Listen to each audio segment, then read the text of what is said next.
Je prends lesquels? Celui-là ou le... Bah, comme tu veux. Alléluia. Gloire, gloire, gloire soit rendue à Dieu. Amen. Dieu, c'est notre papa. Amen.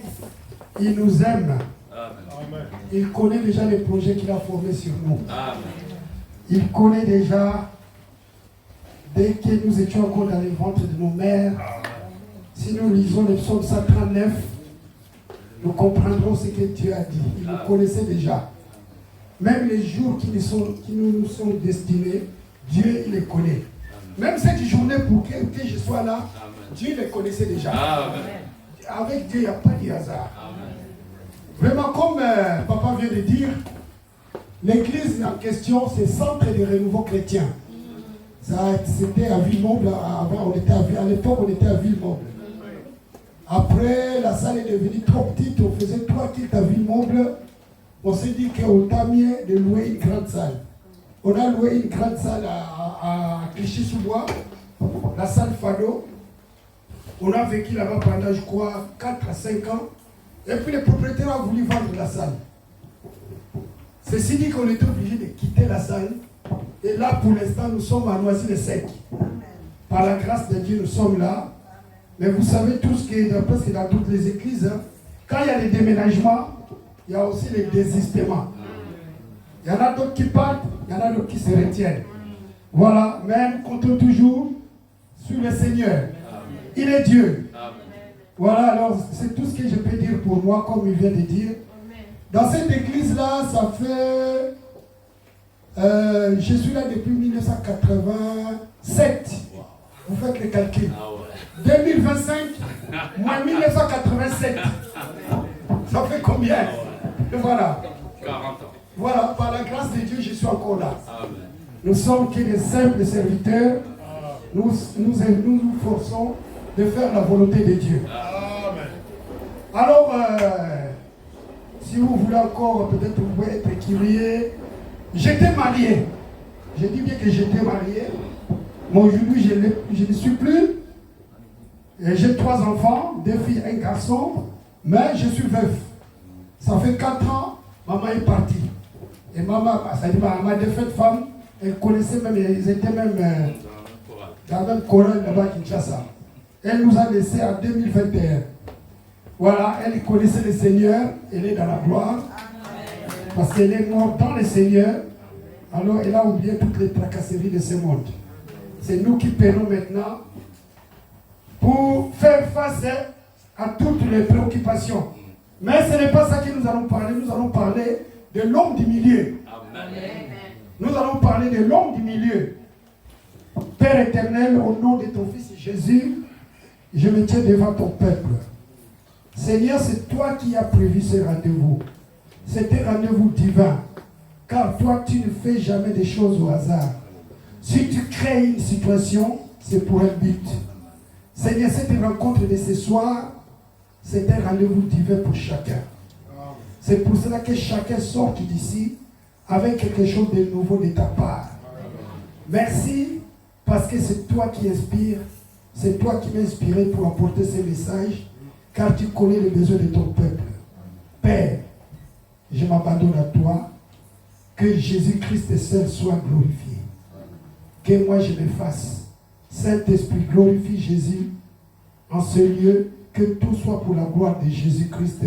Amen. Amen. Amen. Nous allons tourner nos Bibles dans le livre de Genèse.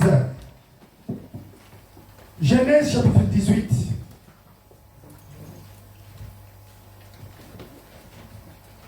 Alors, c'est toi qui vas lire. Ok, gloire à Dieu. La lecture elle sera un peu longue. Tu vas lire à partir de Genèse 18, à partir du verset 1 jusqu'au verset 16. Ah là, c'est bien, tu m'as aidé là. Genèse, le thème c'est l'homme du milieu. Amen. Voilà.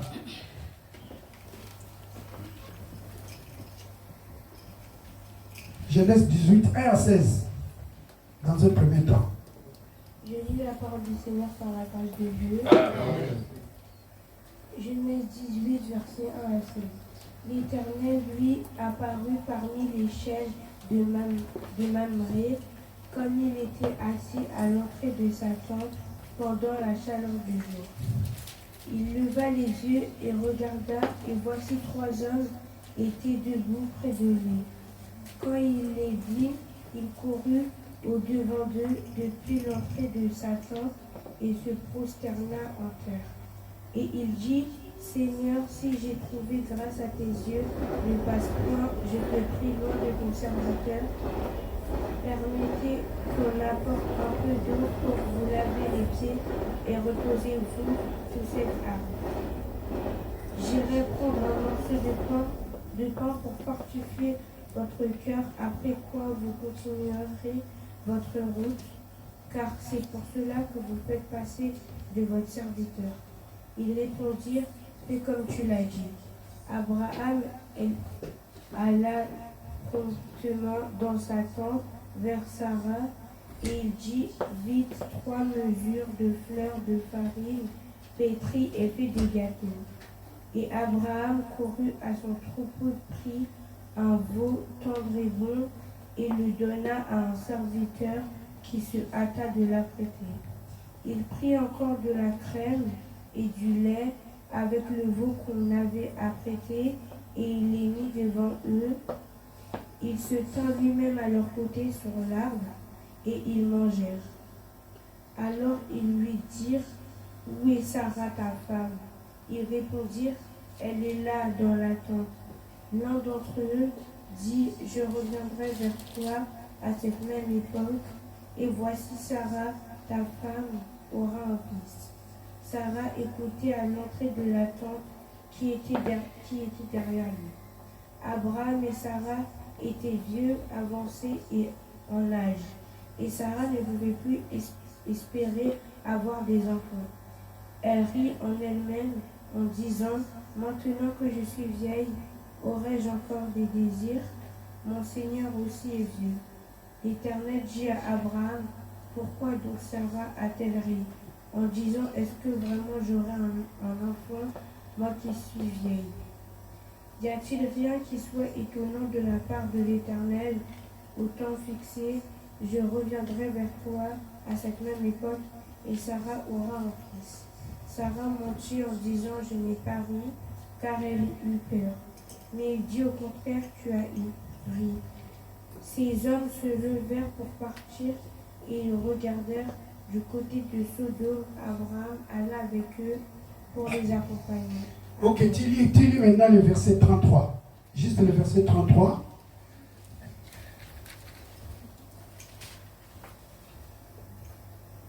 Je lis la parole du Seigneur. L'Éternel apparut à Abraham parmi les chênes de Mamré, alors qu'ils étaient assis à l'entrée de sa tente. Non. Verset 33. Verset 33. Toujours Genèse 18, verset 33.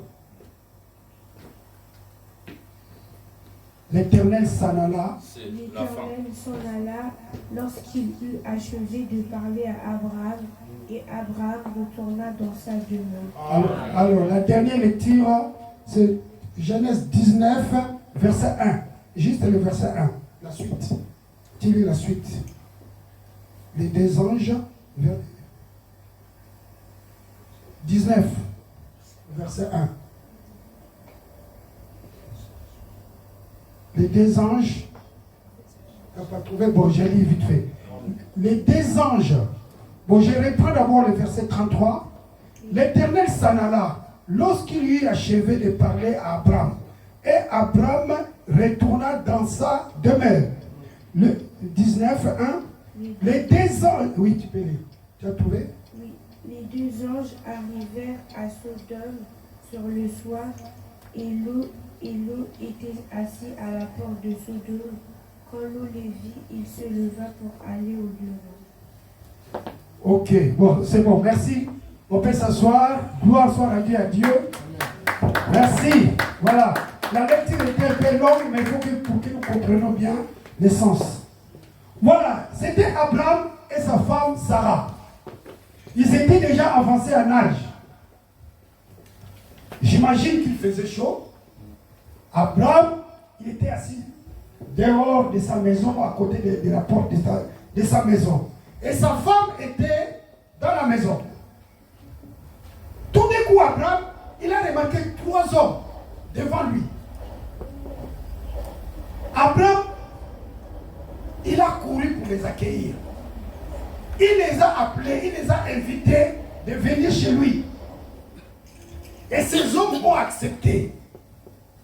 Lorsqu'ils ont accepté, Abraham, il est allé dire à sa femme, vite, prépare à manger, prépare à manger. J'ai des invités. Les 3 invités étaient là, ils étaient assis dehors, là où Abraham était assis. La femme, elle a préparé à manger. Bref, ils ont mangé. Après avoir mangé, la Bible nous dit que l'un de deux, c'est l'un de 3, ils étaient 3 hommes. Mais il y avait un au milieu d'eux. Parmi les 3, il y avait un qui était au milieu d'eux.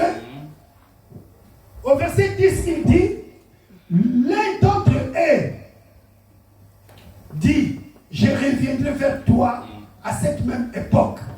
Et voici Sarah, ta femme, aura un fils. Sarah écoutait à l'entrée de la tente qui était derrière lui. Sarah, il écoutait. Lorsque Sarah écoutait, ça dit, parmi les 3, il y avait un qui était au milieu d'eux, l'un d'eux. Il a dit que, je te dis, l'année prochaine, à la même époque, ta femme aura un fils. Sarah, elle a écouté. Elle a dit, oh, c'est la nourriture qui l'a fait parler. C'est la nourriture. Moi qui suis déjà ménopausé, à mon âge, et mon mari est déjà vieux. Est-ce que nous aurons des enfants? Mais les 3 hommes, ils ont attendu. Et puis on dit, mais pourquoi ta femme a ri? Sarah, il a dit, non, je n'ai pas ri. Il a minimisé. Il a dit, non, je n'ai pas ri. Alors, cet homme-là, il a dit, est-ce qu'il y a-t-il quelque chose d'étonnant? C'est-à-dire, est-ce qu'il y a-t-il quelque chose d'impossible de la part de Dieu? Je te dis que l'année prochaine, tu auras un fils. Alors, après avoir dit ça, ces hommes sont partis. Ils commençaient à faire chemin. Abraham les accompagnait. Abraham les accompagnait. Au verset 16, on nous dit, ces hommes se levèrent pour partir. Et ils regardèrent du côté de Sodome. Ils étaient combien? Ils étaient 3. Ces 3 hommes. Ils ont regardé du côté de Sodome. Abraham alla avec eux pour les accompagner. Alors, lorsqu'ils ont vu, au verset 33, l'Éternel s'en alla lorsqu'il eut achevé de parler à Abraham. Et Abraham retourna dans sa demeure. C'est-à-dire, la 3e personne là, cet homme-là, il est retourné. Mais les 2 hommes, disons ce 3e homme, ce monsieur-là qui parlait avec Abraham, il s'est détaché des 2 hommes. Et nous les lisons au verset, chapitre 19, verset 2. Verset 1, on nous dit, les 2 anges arrivèrent à Sodome. Et pourtant ils étaient 3. Mais l'autre là, il les a laissés. Et les 2 autres, ils ont continué leur chemin à Sodome. Mais lui là, cet homme-là, il est parti où? Excusez-moi pour ceux qui ne comprennent pas Lingala. Mais je vais dire ça Lingala pour que ça donne le bon sens. C'est-à-dire que cet homme-là a tiki Ngambwe pas Abraham. Na Sarah. C'est-à-dire que lorsqu'il a dit ça, on pourrait dire qu'il a créé les Israéliens puis il est parti. Les 2 hommes sont partis à Sodome. Mais lui, on ne sait pas où il était parti. Il est disparu. Et pourtant la parole est restée à Sarah et Abraham. Bien que Sarah avait minimisé. Et puis Sarah même a dit que j'ai ri, je n'ai pas ri. Je n'ai pas ri. Il a dit que si tu as ri. Alors cet homme-là, il est disparu. Mais il faut le retrouver. Nous allons le retrouver. Amen. Nous allons retrouver cet homme. Amen. Ma fille, viens encore. Viens. On va travailler tous les 2. Amen. Nous allons retrouver cet homme. Tu vas me lire dans le livre de Daniel chapitre 3. Les 2 autres sont partis à Sodome. Mais lui, porté disparu. Lis-moi Daniel chapitre 3, à partir du verset 19. à partir du verset 19. Donc pour gagner le temps, tu vas lire avant de lire ça. C'est-à-dire que là, il y avait 3 personnes. Shadrach, Meshach, Abednego. Alors, ils ont refusé d'adorer les dieux étrangers. Ils étaient fermes dans leur foi. Alors les rois, Nabuchodonosor, ils étaient furieux contre eux. Il a voulu les punir en les jetant dans la fournaise du feu. Alors maintenant tu vas lire à partir du verset 21. Lis à partir du verset 21, Daniel 3. Daniel 3, verset 21.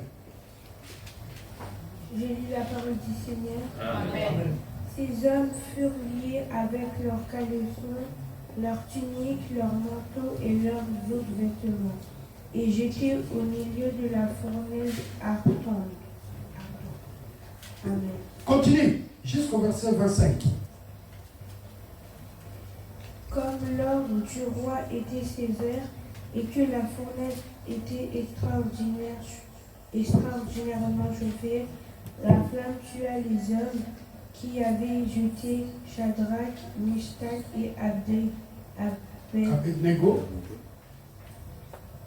Et ces 3 hommes, Shadrach, Meshach et Abednego, tombèrent liés au milieu de la fournaise ardente. Alors le roi Ça, fut effrayé et se leva précipitamment. Il prit la parole et dit à ses conseillers, n'avons-nous pas jeté au milieu du feu 3 hommes liés? Ils répondirent au roi, certainement au roi. verset 25. Il reprit et dit, eh bien, je vois 4 hommes sans lien qui marchent au milieu du feu et qui n'ont point de mal. Et la figure du 4e ressemble à celle d'un fils de Dieu. Amen. Amen. Gloire à Dieu. Voilà ces 3 hommes. Ils étaient liés. On les a jetés dans la fournaise du feu. Dans la première lecture de Genèse, nous avons vu cet homme, après avoir prophétisé, après avoir donné l'espoir à Sarah et à Daniel et à Abraham, il est disparu. Les 2 autres sont partis à Sodome. Alors voilà cet homme, on le retrouve là dans les livres de Daniel. On le retrouve là. On nous dit quoi, verset 25? Il reprit, ça c'est le roi. Il reprit et dit, eh bien, je vois 4 hommes sans lien qui marchent au milieu du feu et qui n'ont point de mal. Et la figure du 4e ressemble à celle d'un fils de Dieu. Voilà l'homme qui a été disparu dans le livre de Genèse. On le retrouve ici. Il est maintenant au milieu de 3. Au milieu de Meshach, Shadrach et Abednego. Il est là maintenant, cet homme-là. Qu'est-ce qu'il a fait, cet homme? Il a neutralisé la puissance du feu. Amen. Il a neutralisé la puissance du feu.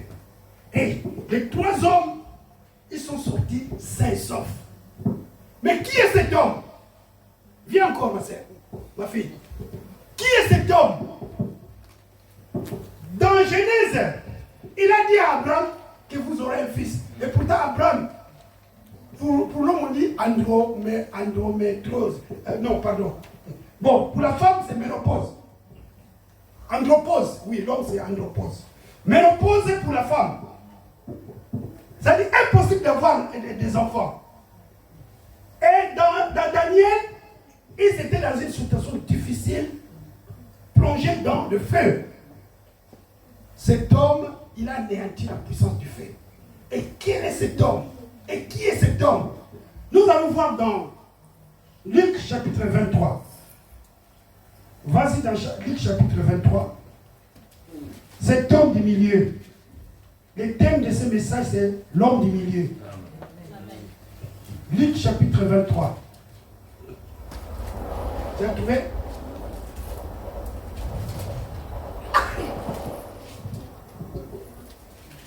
partir du verset 33. À partir du verset 33. Je lis la parole du Seigneur. Amen. Lorsqu'ils furent arrivés au lieu dit le crâne ou calvaire, là ils crucifient Jésus avec les deux malfaiteurs. Stop. Garde ça. Voilà, on nous dit que lorsqu'ils sont arrivés dans le lieu appelé crâne, on a crucifié Jésus avec les deux malfaiteurs. Les deux malfaiteurs, les deux brigands. Mais qu'est-ce que ça veut nous dire? Qu'est-ce que ça a rien à voir avec l'homme du milieu là? Lis la suite. L'un à droite et l'autre à gauche. Reprends la phrase. L'un à droite et l'autre à gauche. Jésus, il a été crucifié avec deux malfaiteurs. L'un à gauche et l'autre à droite. Et lui, il était où? C'est pour cela que je l'appelle l'homme du milieu. Amen. C'est pour cela que moi je l'appelle l'homme du milieu. On a crucifié Jésus avec deux brigands. Un à gauche, l'autre à droite. Lui, il était au milieu. Et ce n'est pas tout. Pour confirmer encore, tu vas avec moi dans Matthieu 20. Matthieu 20. Matthieu chapitre 20. À partir du verset 20.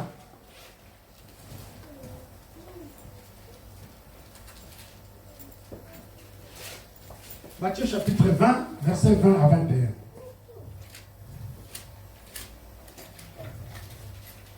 Tu peux lire? Alors la mère des fils de Zébédée s'approcha de Jésus avec ses fils, Jacques et Jean, et elle se prosterna pour lui faire une demande. Jésus lui dit, que veux-tu? Elle répondit, ordonne que mes deux fils que voici siègent, l'un à ta droite et l'autre à ta gauche dans ton royaume. Ok. Voilà. Il y avait des garçons qui suivaient Jésus. Ils étaient les disciples de Jésus. Ils étaient les disciples de Jésus. Jean et Jacques. Leur papa s'appelait Zébédée. Alors, ils étaient des pêcheurs professionnels. Ils avaient leur entreprise professionnelle. Parce que lorsque Jésus les a appelés, la Bible nous dit qu'ils ont laissé leur papa avec les filets. Ils ont suivi Jésus. Alors, ils ont abandonné leur vie professionnelle. Ils ont suivi Jésus. Et leur maman était encore vivante. Alors, la maman, elle se disait, mais cet homme que mes enfants ont suivi, mais quel sera leur avenir? Cet homme n'est pas ici pour tout le temps. Il va partir un jour. Il va partir un jour. Alors, je vais lui demander une faveur. Je vais aller les voir. C'est la maman qui est allée voir Jésus. Au verset 21, il lui dit, que veux-tu? C'est Jésus qui pose la question à la maman. Que veux-tu? Ordonne, lui dit-elle, que mes deux fils, que voici, c'est-à-dire Jean et Jacques, soient assis dans ton royaume, l'un à ta gauche et l'autre à ta droite. Et si Jean se met à la droite de Jésus, et Jacques se met à gauche de Jésus, Jésus sera où? Voilà pourquoi je l'appelle l'homme du milieu. Amen. Il est l'homme du milieu. Amen. Il est l'homme du milieu. Nous allons voir le fait d'être au milieu. Alors, lui-même il l'a confirmé. Restez là assis, comme ça je vais lire ça vite fait. Restez là. Je vais lire dans Matthieu 18. Matthieu 18, verset 19 à 20. 19 à 20, il est écrit, ça c'est Jésus lui-même qui parle.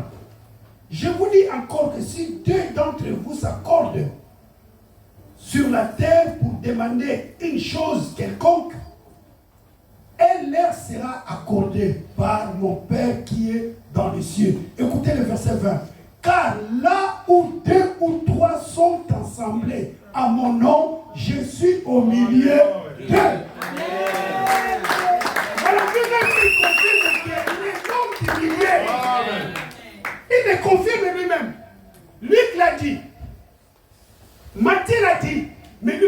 confirmer. Que là où 2 ou 3 sont unis à son nom, il est là. C'est-à-dire là, au moment où nous sommes ici, il est là. L'homme du milieu, il est là.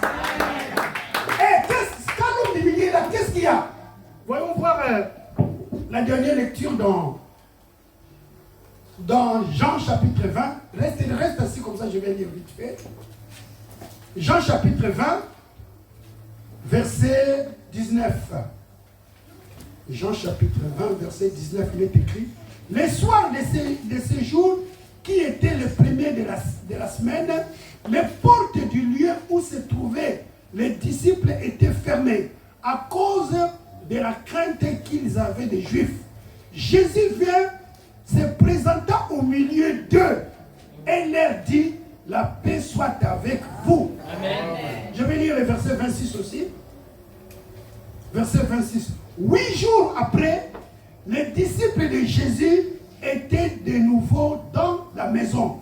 Et Thomas se trouvait avec eux. Jésus vient, les portes étant fermées, se présenta au milieu d'eux et dit: la paix soit avec vous. Amen.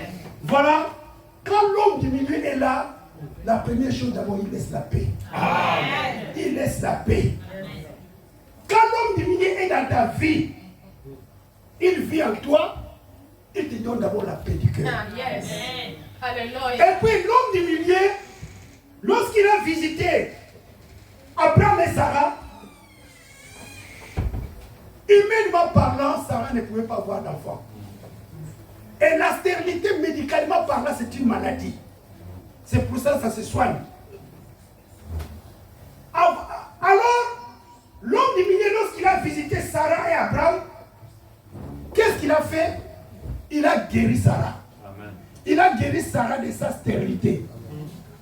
Et il a guéri en disant: est-ce qu'il y a-t-il quelque chose qui soit étonnant de la part de Dieu?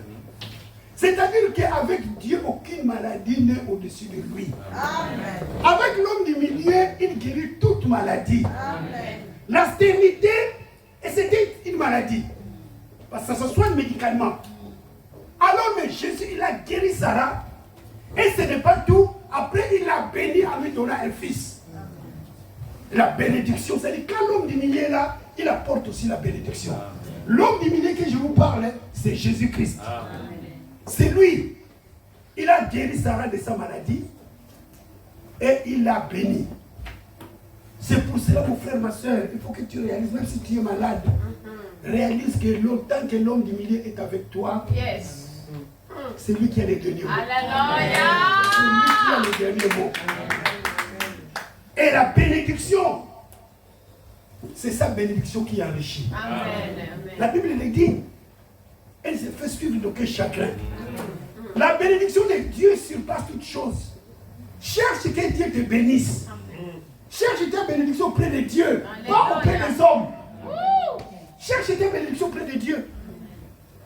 Et l'homme du milieu, il est juste.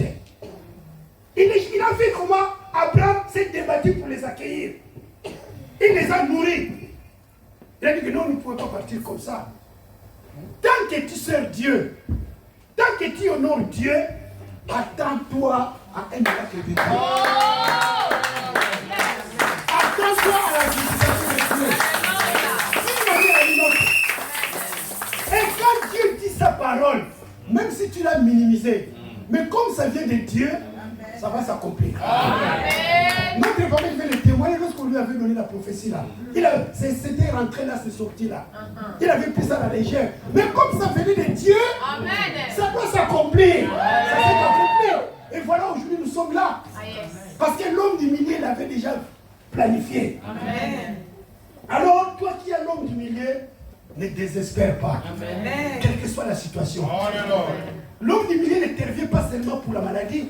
Il intervient dans tous les domaines. Parce qu'il a dit qu'il y a-t-il quelque chose d'étonnant de la part de Dieu.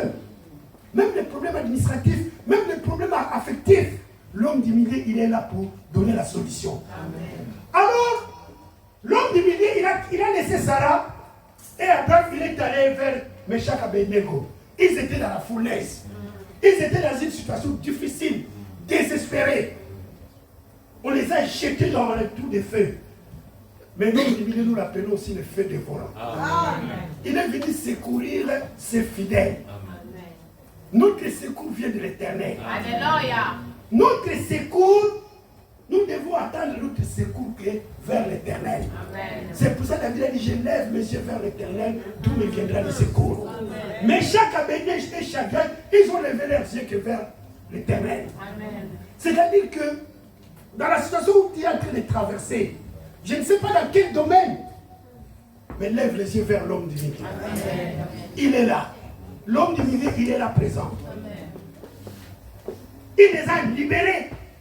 Les rois étaient même étonnés.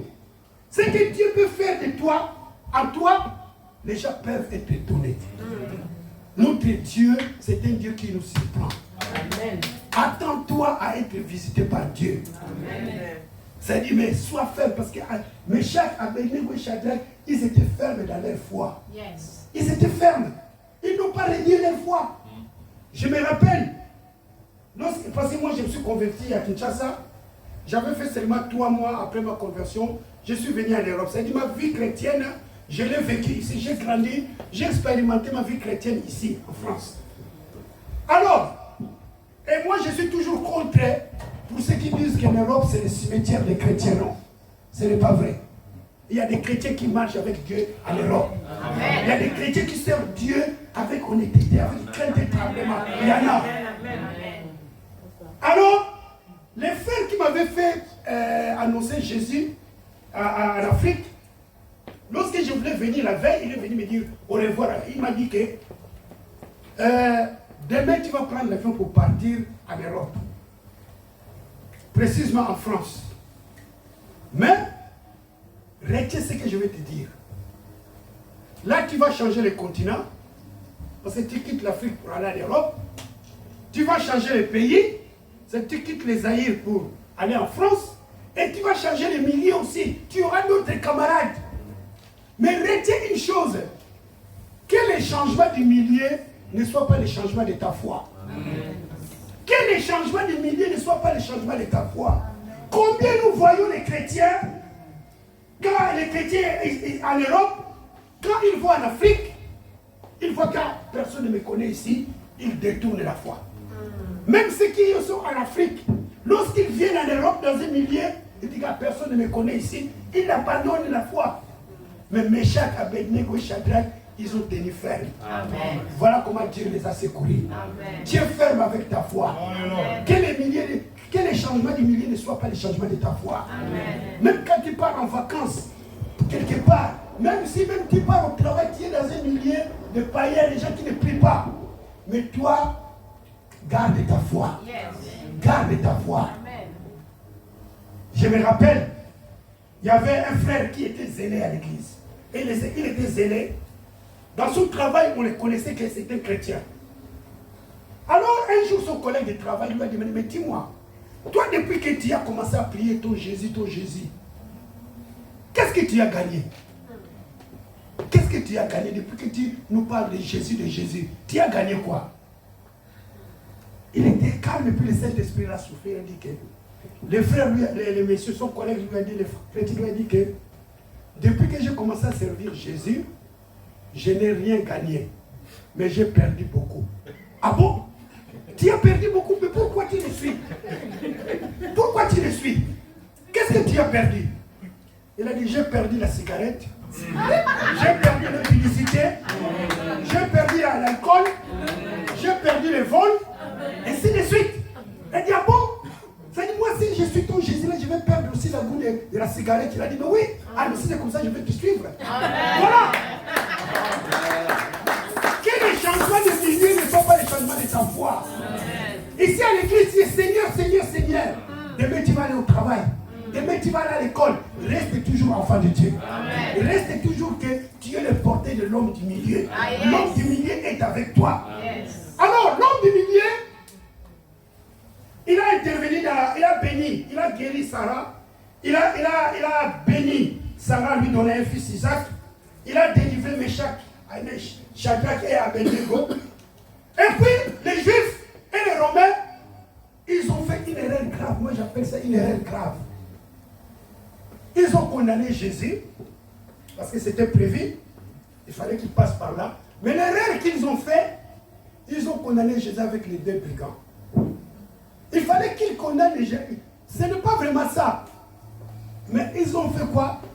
Ils ont condamné Jésus avec les 2 brigands, mais ils ont mis Jésus au milieu.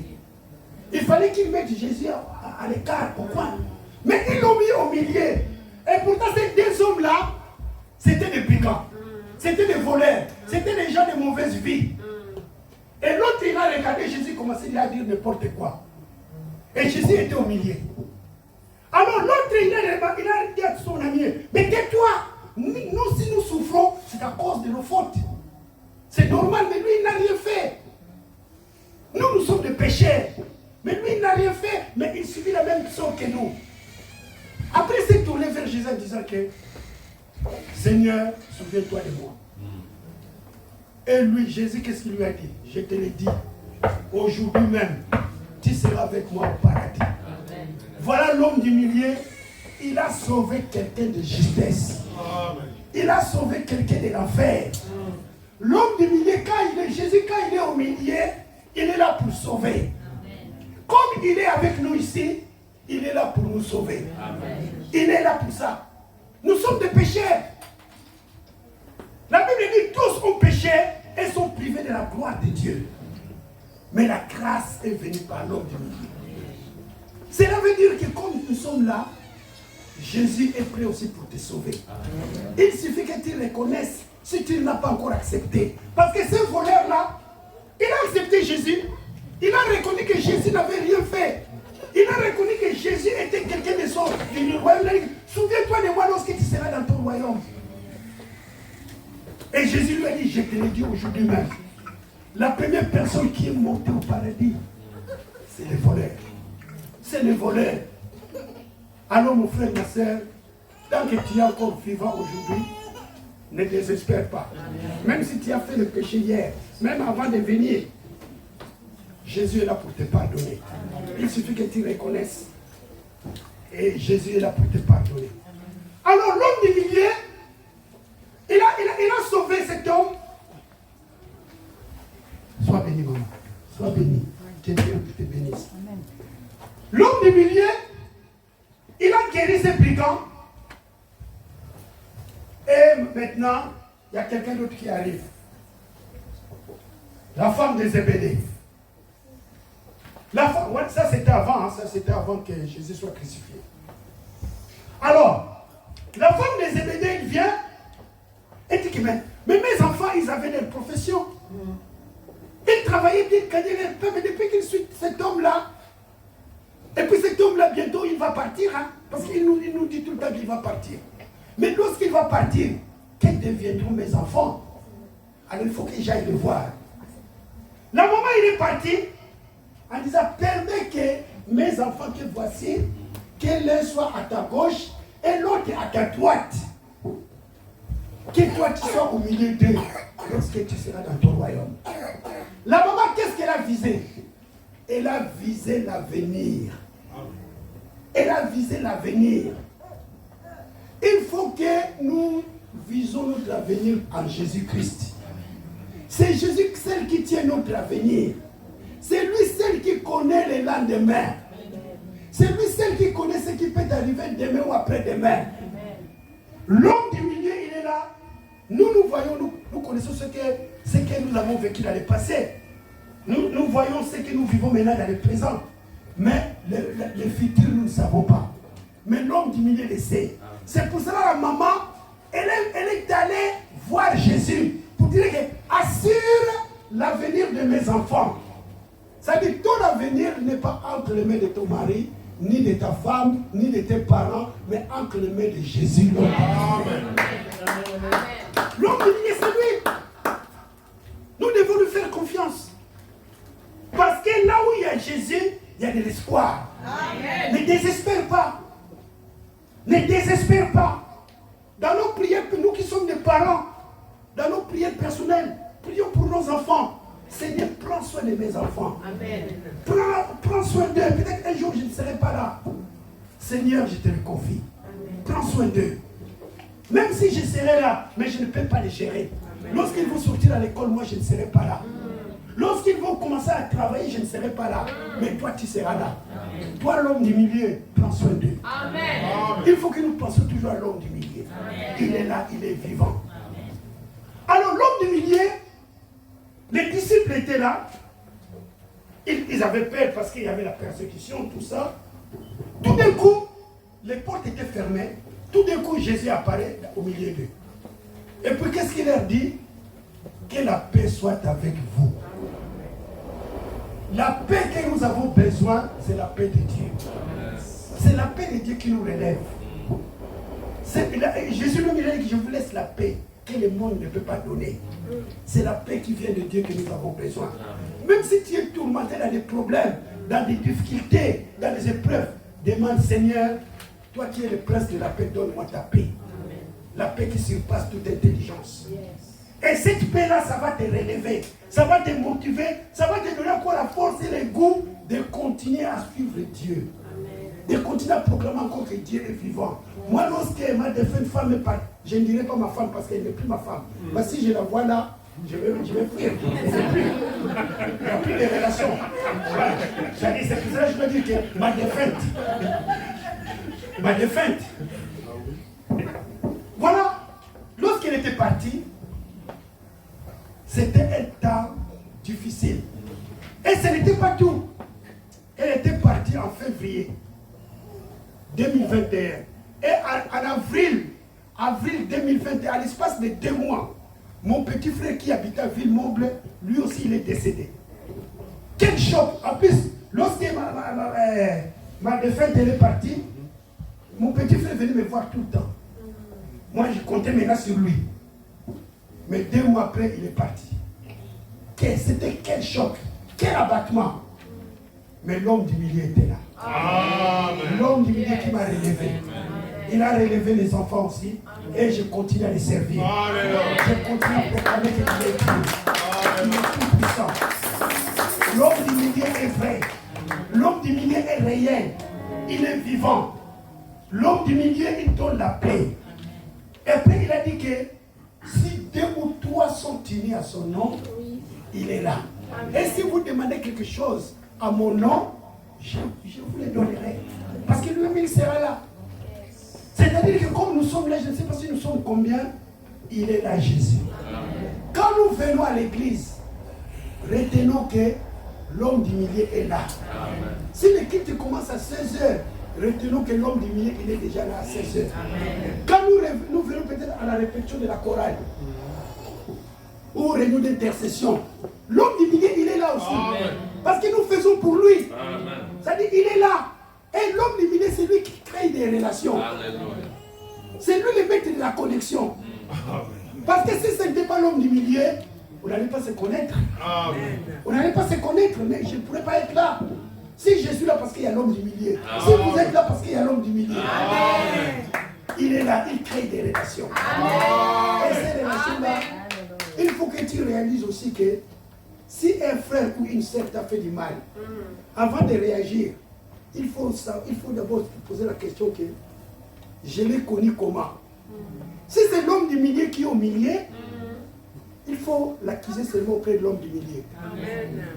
Il faut seulement plaider ta cause au l'homme du milieu. Moi, je ne dis pas son nom. J'ai un frère qui m'avait prêté des sous. Je ne dis pas son nom. Depuis 2023. C'est un frère. On se connaît dans le Seigneur. Si ce n'était pas l'homme du milieu, on n'allait pas se connaître. Mais depuis qu'il a pris des sous, jusqu'à aujourd'hui, je n'ai pas encore récupéré. Mais maintenant, je fais quoi? Je vais vers Jésus. Je dis, Seigneur, si ce n'était pas toi, je n'allais pas le connaître. Et si je n'avais pas connu, je n'allais pas lui prêter l'argent. C'est-à-dire que je le connais par toi. Alors je viens plaider ma cause par toi. Toi-même, gère cette situation. C'est toi l'homme du milieu. C'est toi l'homme du milieu. Alors cela veut dire que ton frère ou ta sœur que tu as connu dans le Seigneur, sache que c'est Jésus qui est au milieu. C'est Jésus qui est au milieu. Et l'homme du milieu, il se respecte aussi. Il se respecte. Il donne, parce que c'est un homme de paix. Quand nous le voyons, quand il vit au milieu de nous, même si nous ne sentons pas sa présence, mais il est là. Ça dit son silence n'est pas son absence. Il est là. L'homme du milieu, Jésus-Christ. Ces brigands-là, ils étaient désespérés. Ils étaient condamnés à la mort. Parce qu'ils étaient des pécheurs confirmés. Et eux-mêmes, ils l'ont accepté, ils n'ont pas nié. Cela veut dire que leur destination était l'enfer. Il est resté peut-être une minute ou bien 2 minutes pour qu'ils meurent. Parce qu'ils étaient déjà crucifiés. Mais cet homme-là, l'autre, il a fait secours à l'homme du milieu. Il a dit que je reconnais que toi, tu n'as rien fait. Moi, j'ai fait des choses. Je suis pécheur. Tout ce que je suis en train d'endurer, c'est de ma faute, c'est la conséquence de mes péchés. Alors, ayez pitié de moi. Souviens-toi de moi lorsque tu seras dans ton royaume. Et Jésus, il a dit qu'il ne met jamais dehors celui qui vient à lui. Même si tes péchés sont rouges comme des cramoisis, quand tu viens à Jésus, Jésus t'accepte. Il ne te condamne pas. Il te pardonne, il te sauve et il te transfère du royaume des ténèbres au royaume de la lumière. L'homme du milieu, il est là pour sauver. Et comment l'homme du milieu peut nous sauver? Nous devons l'accepter comme notre Seigneur et Sauveur. Quand tu reçois Jésus comme ton Seigneur et Sauveur, sache déjà que l'homme du milieu, il entre à toi, il est en toi. Quand il est en toi, il va pardonner tes péchés, il va te réconcilier avec Dieu, et il est allé te préparer une place, il y a une place au ciel. Lorsque tu vas quitter ce monde, tu as un appartement, une maison spéciale pour toi seul. Et l'homme du milieu, il est là aussi. Il est assis à la droite de Dieu le Père. Il intercède pour toi. Il intercède pour toi. Jour et nuit, il intercède. Jésus n'est pas assis à la droite de Dieu le Père comme ça. Non, il intercède pour toi. Il prie pour toi. Jour et nuit. Ça nous est arrivé qu'il y a une situation difficile, mais tout d'un coup, tu te relèves comme ma situation de 2021. Ma femme est décédée, mon petit frère est décédé à l'espace de 2 mois. C'était une épreuve dure. Mais comme l'homme du milieu est assis à la droite de Dieu le Père, il intercédait pour moi. Il intercédait pour moi. Et la Bible dit que la prière des justes a une grande efficacité. Jésus, c'est le seul juste. Et voilà, il m'a relevé. Et je continue ma course. Et l'homme du milieu, il est aussi ton avocat. Il est assis à la droite de Dieu le Père pour te défendre contre toutes les accusations de l'ennemi. La Bible dit qu'il est ton avocat. Il est ton avocat. Il te défend, quelle que soit la sentence. Il te défend. Et sa défense a toujours été glorieuse. Jésus n'a jamais perdu. Sa défense a été toujours glorieuse. L'homme du milieu. Il me reste encore combien? Allez-y, papa. Ok. L'homme du milieu, c'est un homme, aujourd'hui il est notre avocat. Il nous défend. Il y avait un homme qui avait beaucoup d'argent. C'était un homme important, il avait du charisme. Cet homme, il avait son avocat privé. Mais cet homme, il avait une mauvaise conduite. Cet homme, il faisait pas mal de bêtises, des dégâts. Et on l'a arrêté, on l'a convoqué, on l'a convoqué au tribunal, il appelle son avocat. Lui-même, il ne se présentait pas. C'est son avocat qui allait le défendre. Et toujours son avocat, il gagnait le procès.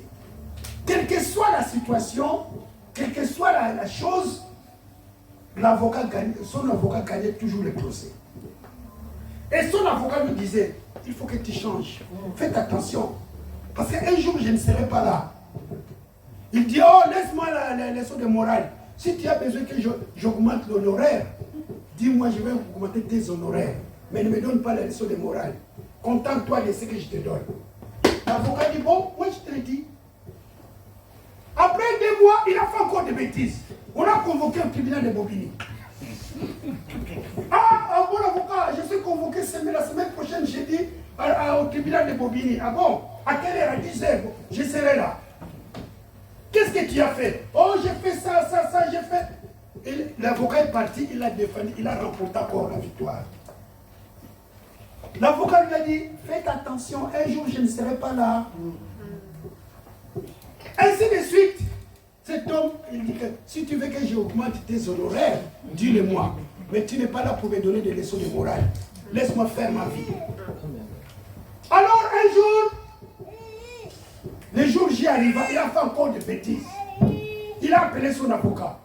Oh, je suis convoqué au tribunal. Quel tribunal? Des chrétiens. À quelle heure? Oh, demain à 10h. À 10h juste, oui. Bon, je serai là. Alors, demain, le jour J est arrivé. Le monsieur, il était déjà au tribunal, il attendait 9h, il appelle son avocat. L'avocat dit, mais c'est à 10h, non? Il a dit, oui, à 10h. Mais oui, moi, je voulais vous dire seulement que je suis déjà là. Ok, d'accord, j'arrive. 10h20, l'avocat n'est pas là. 10h30, l'avocat n'est pas là. Il appelle. Mais il est 10h, il est 9h30. Il est 9h30. La séance va commencer à 10h. L'avocat lui a dit que je serai là. De toutes les façons, tant que je ne suis pas là, la séance ne va pas commencer. Il a dit d'accord. 9h45, l'avocat n'était pas toujours là. Le monsieur regarde la montre. Il appelle encore l'avocat. L'avocat lui a dit, j'arrive, je te dis que j'arrive. 9h50, l'avocat n'était toujours pas là. Le monsieur, il appelle encore son avocat. L'avocat dit que je suis en route, j'arrive. De toutes les façons, la séance ne va pas commencer avant moi. 9h58. Ah, mais il reste 2 minutes, tu n'es pas là. Tu n'es pas encore là, mais qui est où? Il a dit, je te l'avais dit de toutes les façons, la séance ne va pas commencer sans moi. Tant que je ne suis pas là, la séance ne va pas commencer. Le monsieur il regarde la montre, il reste 2 minutes, il commence à faire les pas, les 100 pas. Et puis 10h pile, l'avocat n'était pas là. Et puis là, je ne sais pas comment on les appelle, ceux qui accompagnent les juges. Ouais, il dit, le greffier dit, mais c'est madame, nous allons nous lever pour accueillir le juge président. On ouvre la porte. Qui est le juge? C'était son avocat. Son avocat, il devient maintenant juge. Il a changé de toge. Le monsieur l'a regardé. Il a dit, ah bon? Il s'est rappelé de la parole qu'elle lui a dit que de toutes les façons, la séance ne va pas commencer sans moi. Et le juge l'a regardé, il a fixé les yeux, le monsieur il a fait comme ça. Il a dit, monsieur, je vous avais dit plusieurs fois qu'un jour je ne serai pas là. Alors aujourd'hui vous êtes condamné. Vous êtes condamné pour toujours. Le monsieur commençait à pleurer, bref, il était condamné. Alors, qu'est-ce que le Seigneur veut nous dire par là? Aujourd'hui, nous vivons le temps de grâce. Jésus, c'est notre avocat aujourd'hui. Mais demain, il sera notre juge. Demain, il sera notre juge. L'homme du milieu aujourd'hui, c'est notre avocat. Il nous pardonne. Il nous pardonne, il nous restaure. Mais après-demain, il sera notre juge. La Bible dit que tous passeront sous le tribunal de Christ. Alors aujourd'hui, saisissons encore cette grâce. L'homme du milieu est là. Il est là pour nous restaurer. Il est là pour nous délivrer. Il est là pour nous bénir.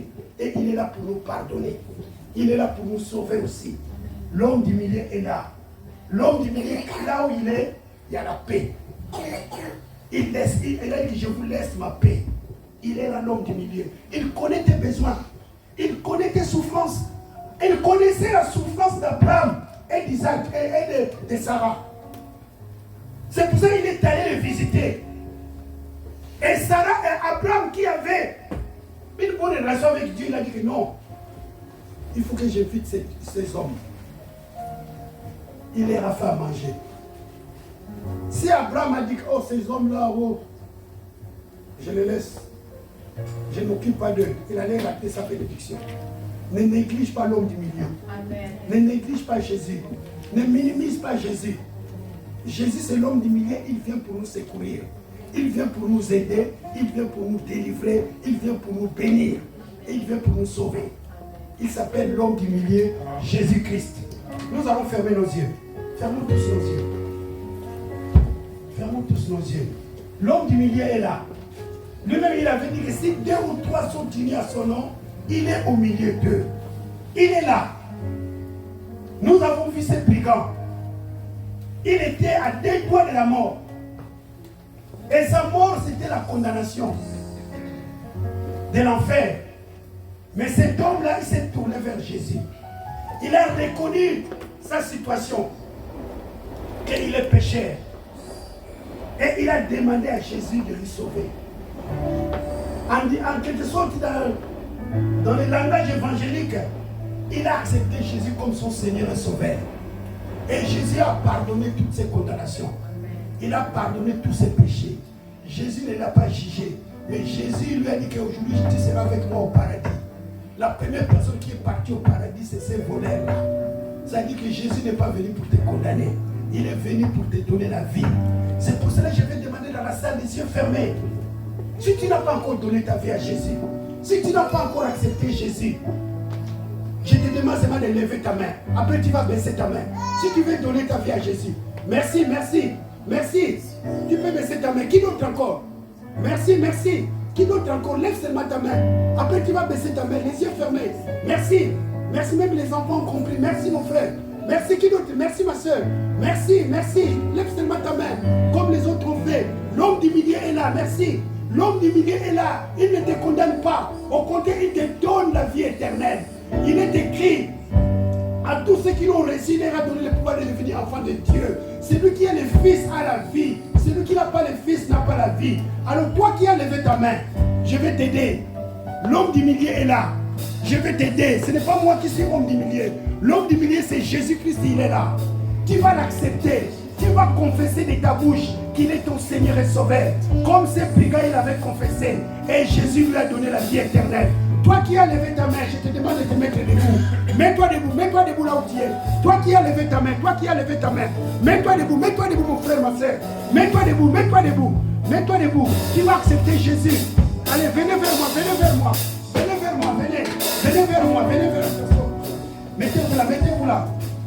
Mettez-vous là. L'homme du milieu est là, il ne vous condamne pas. L'homme du milieu est là, il ne vous exclut pas. L'homme du milieu est là, il vous accepte tel que vous êtes. Il vous donne la vie. La vie éternelle. L'homme du milieu est là. La première chose que l'homme du milieu peut faire, c'est de vous sauver d'abord. De sauver votre âme. De vous accorder le salut de vos âmes. C'est pour cela que vous allez répéter cette prière après moi. Vous allez le répéter après moi. Jésus-Christ est là pour vous sauver. Il n'est pas là pour vous condamner. Ne regardez pas celui qui est à ta gauche, celui qui est à ta droite. Au contraire, vous avez marqué un grand but dans le monde spirituel. Il y a une grande fête au ciel pour vous. C'est pour cela, répétez cette prière après moi. Répétez à haute voix, cela va vous faire engager. Cela vous engage à donner votre vie à Jésus. Répétez après moi. Seigneur Jésus, tu es le Fils de Dieu. Qui est présent au milieu de nous. C'est pour cela que nous t'appelons l'homme du milieu. Tu me connais. Tu connais ma vie. Je te demande pardon. Je t'accepte dans ma vie. Sois mon Seigneur et mon Sauveur personnel. À partir d'aujourd'hui, Jésus, je te donne ma vie. Je te reçois en qualité de mon Seigneur et de mon Sauveur personnel. Merci Jésus, parce que tu ne me condamnes pas. Au contraire, tu m'acceptes dans ton royaume. Je te donne ma vie. Ton sang me lave, me purifie, me sanctifie de toute souillure. Je suis devenu une nouvelle créature. Les choses anciennes sont passées. Merci Jésus. Tu es Dieu. Tu es le Tout-Puissant. Je t'accepte. Je te donne ma vie pour l'éternité. Amen. Amen. Amen. Soyez bénis.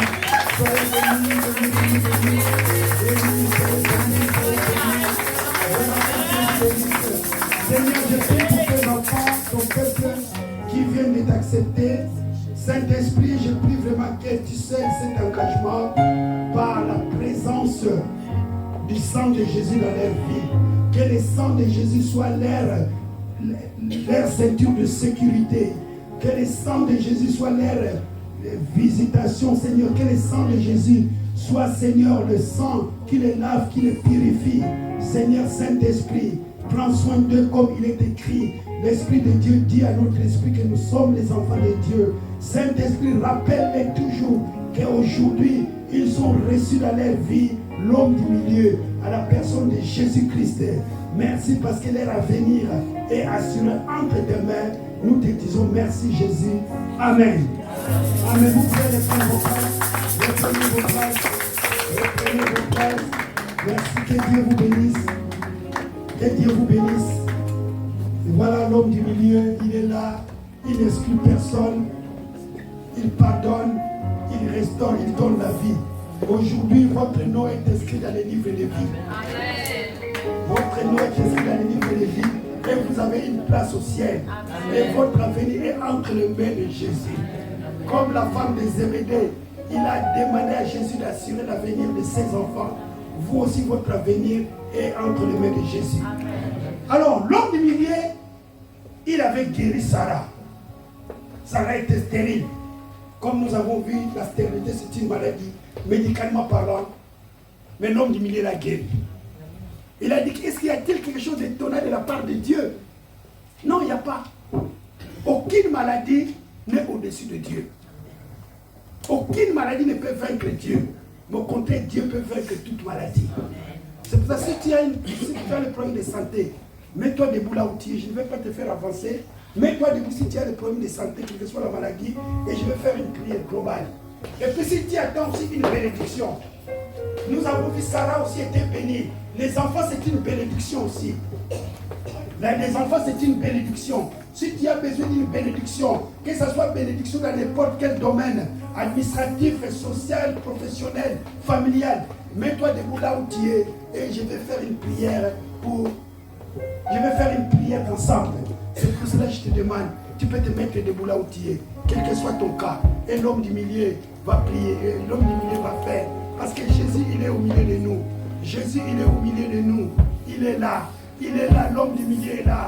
Il a dit, rien n'est impossible à Dieu. Nous avons vu comment il a délivré Shadrach, Meshach, Abednego. Peut-être que tu es dans une fournaise de feu. Tu es dans une situation où tu ne vois pas d'issue. Tu ne vois pas comment tu vas t'en sortir de cette situation. Mais rassure-toi que l'homme du milieu est là. C'est pour cela, Jésus, nous te prions maintenant, Seigneur. Oh, glorifie ton nom dans la vie de mes bien-aimés. Seigneur, moi-même aussi, je me mets à leur place aussi. Je me mets dans leur groupe aussi. Moi aussi, j'ai besoin de ton intervention dans le domaine où j'ai besoin. Seigneur, je prie vraiment pour nous tous, mon Dieu, qui sommes dans les besoins. Nous voulons les miracles venant de toi. Nous voulons la guérison, Seigneur. Nous voulons la délivrance. Nous voulons, Seigneur, la prospérité, la bénédiction. C'est pour cela que je prie pour chacun. Je prie pour chacun. Quels que soient les domaines, nous savons que tu nous as dit, rien n'est étonnant de ta part. Glorifie ton nom, Jésus. Glorifie ton nom, glorifie ton nom. Au nom de Jésus, glorifie ton nom, Jésus. Tu nous as donné les noms qui ont dessus de tout nom, par lesquels nous pouvons être sauvés. Seigneur, j'invoque ton nom. Je leur ai fait parler de ton nom. Toi seul, Seigneur, qui a été glorifié dans ces lieux. Je te prie et je te bénis, parce que tu es Dieu. Toi qui exauces les prières, toi qui écoutes les prières. Tous les hommes viendront à toi. Nous venons à toi avec nos fardeaux, avec nos combats, avec nos luttes, avec nos besoins, avec nos projets. Seigneur, étends ta main de délivrance, ta main de protection, ta main qui ouvre les portes là où semble tout fermé. Je te dis merci. Merci Seigneur. Merci pour cette église. Toi l'homme du milieu qui nous unit en ce lieu. Ni que toi, nous ne pourrions pas être là, Seigneur. C'est pour cela que je te prie, sois toujours au milieu d'eux. Chaque fois quand ils vont se réunir, même dans la semaine, dans des réunions d'intercession, dans les répétitions, que sais-je encore, sois au milieu d'eux. Sois au milieu d'eux comme tu l'as toujours fait. Seigneur, je te bénis. Merci pour cette assemblée, pour ta seule gloire. Que toi, l'homme du milieu, sois la tête de cette assemblée. Sois reconnu vrai dans cette assemblée. Sois reconnu juste dans cette assemblée, car tu es Dieu. Merci Jésus. Amen. Amen. Merci beaucoup.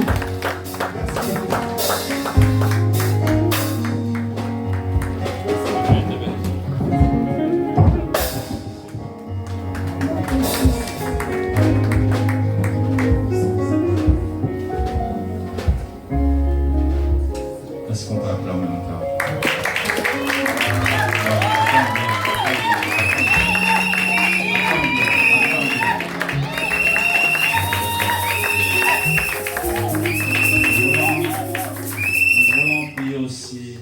Pour son ministère, parce que c'est un instrument que Dieu a appelé, qui sillonne l'Afrique, qui sillonne les Antilles, que Dieu lui donne la force, la motivation de continuer dans cet élan-là jusqu'à son état. Est-ce qu'on peut se lever pour prier pour son ministère? Que Dieu la bénisse encore abondamment. Que Dieu la remplisse encore, que Dieu lui donne tout ce qui est son cœur de vie. L'homme peut avoir des projets, mais ce n'est que des desseins de Dieu qui s'accomplissent.